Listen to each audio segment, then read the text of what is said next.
Hi friends, जय शिवराय. कसे आहात सगळे? तर मी काल एक ब्लॉग अपलोड केला होता की आम्ही सिंहगडावरती फिरायला गेलो होतो. तोच हा पार्ट 2 आहे.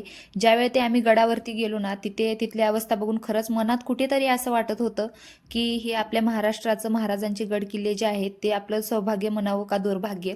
मी अशी का बोलते ते तुम्हाला सांगते. ज्यावेळी आम्ही गडावरती गेलो होतो ना, तेव्हा कचरा वगैरे टाकण्यासाठी भरपूर साऱ्या कुंड्या होत्या. पण काही लोक पाण्याच्या बॉटल्या, खाल्लेले जे प्लॅस्टिक वगैरे होतं ते इकडे तिकडे फेकत होते. आणि ज्या काही महिला आलेल्या होत्या त्या गडावरती बसून इकडे तिकडे केस वगैरे विंचरत होते, मेकअप करत होते, लिपस्टिक वगैरे लावत होते. ठीक आहे ना, तुम्हाला मेकअप करायचा तुम्ही घरून मेकअप करून या ना. महाराजांचे गडकिल्ले हे तुम्हाला मेकअप करण्यासाठी नाही आहेत. आणि दुसरी गोष्ट, जे जोडपे येत होते, ते जे कपल्स होते, ते म्हणजे गडकिल्ल्यांवरती बसून इकडे तिकडे बसून असले अश्लील चाळे करत होते. खरंच मला बघवलं नाहीये. तुम्हाला हे असले अश्लील प्रकार करण्यासाठी, मेकअप वगैरे करण्यासाठी, अंग प्रदर्शन करण्यासाठी बाहेर गार्डन सगळे पडलेलेच आहेत ना. महाराजांच्या गडकिल्ल्यांवर असले प्रकार करण्यासाठी महाराजांचे गडकिल्ले नाही आहेत, ही गोष्ट लक्षात धरा तुम्ही.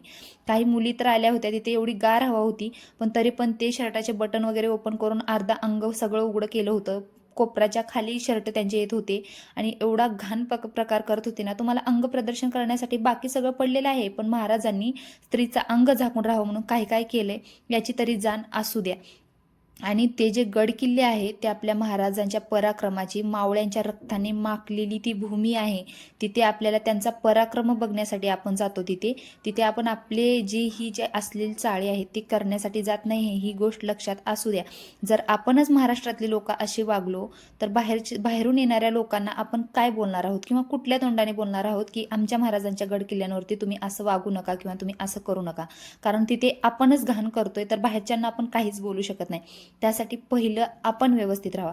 तुम्हाला जी काय करायचं आहे ते तुम्ही बाहेर करा ना. मेकअप करा, अंग प्रदर्शन करा. तुम्हाला जी काय कपलसोबत करायचं ती बाहेर करा ना, गडकिल्ल्यांवरती नाही. माझं फक्त एवढंच म्हणणं आहे.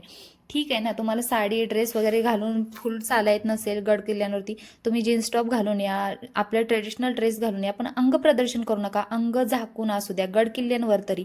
बाहेर तुम्ही कसंही राहा, मला त्याच्याशी काही देणं घेणं नाही आहे. पण हां, ही मी जी काय बोललेलं आहे ही त्याच लोकांना वाईट वाटेल जे लोक महाराजांच्या गडकिल्ल्यांवरती जाऊन अशी काहीतरी घाण करतात.